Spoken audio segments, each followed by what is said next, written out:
Je répondrai à vos questions posées dans les commentaires. Si vous avez aimé la vidéo, vous pouvez mettre un like et vous pouvez vous abonner pour suivre les prochaines vidéos.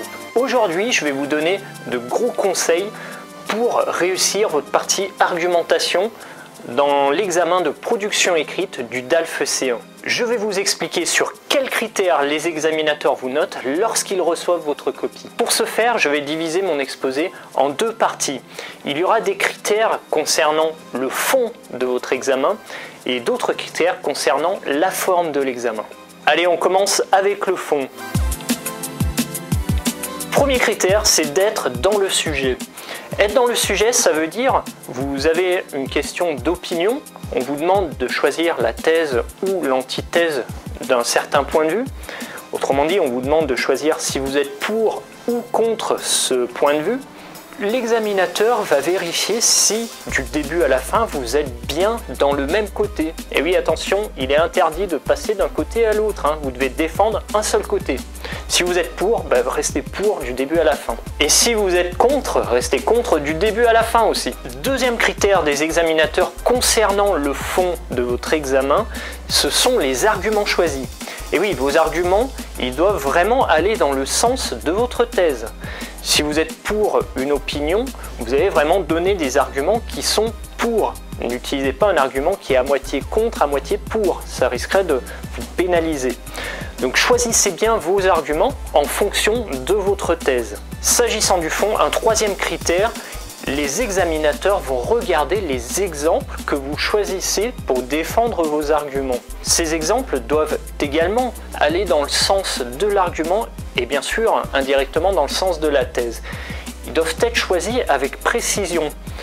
Le plus intéressant est de choisir des faits d'actualité car on retrouve une connaissance culturelle que tout le monde peut comprendre et l'examinateur voit que vous lisez peut-être des articles de journaux français ou il voit que vous regardez la télé française ou éventuellement mes vidéos. Avec un exemple d'actualité, vous avez beaucoup plus de chances de marquer l'examinateur. Et oui, un fait d'actualité, c'est un article de journal, ça va être une info prise de la télé par exemple.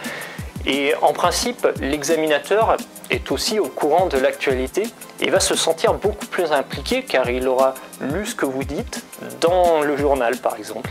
Et un examinateur impliqué sera positif, il va vraiment être encouragé à vous mettre une note qui est supérieure. S'agissant des exemples, faites bien attention de ne pas trop vous étaler sur les exemples. Vous utilisez 2-3 phrases pour présenter votre exemple, mais pas plus. Parce que beaucoup d'élèves passent du temps à développer leurs exemples, ils mettent 10 lignes, 15 lignes, 20 lignes, et le volume de mots est déjà dépassé. Donc si vous ne voulez pas être hors sujet, restez concis dans vos exemples. Après avoir regardé le fond de votre argumentation, donc si vous avez choisi une thèse, que vous y êtes tenu du début à la fin, que vous avez choisi les bons arguments pour soutenir votre thèse, et enfin vous appuyez sur des exemples concrets qui correspondent vraiment à vos arguments, les examinateurs vont également vous noter sur la forme de l'argumentation. La première chose que les examinateurs vont regarder, et certains sont très pointilleux là-dessus, c'est l'orthographe. Vous êtes en niveau C1, c'est un niveau supérieur, vous devez donc maîtriser le français.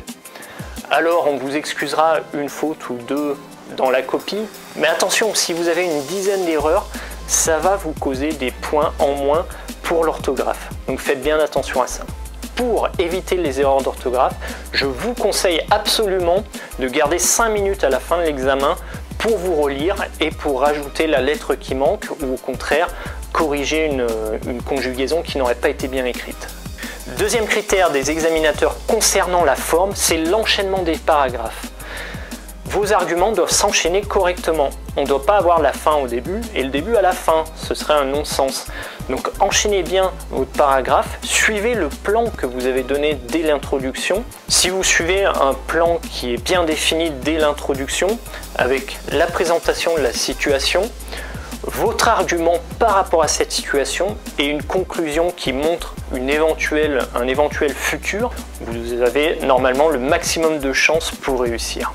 Troisième critère pour les examinateurs, c'est l'enchaînement des phrases.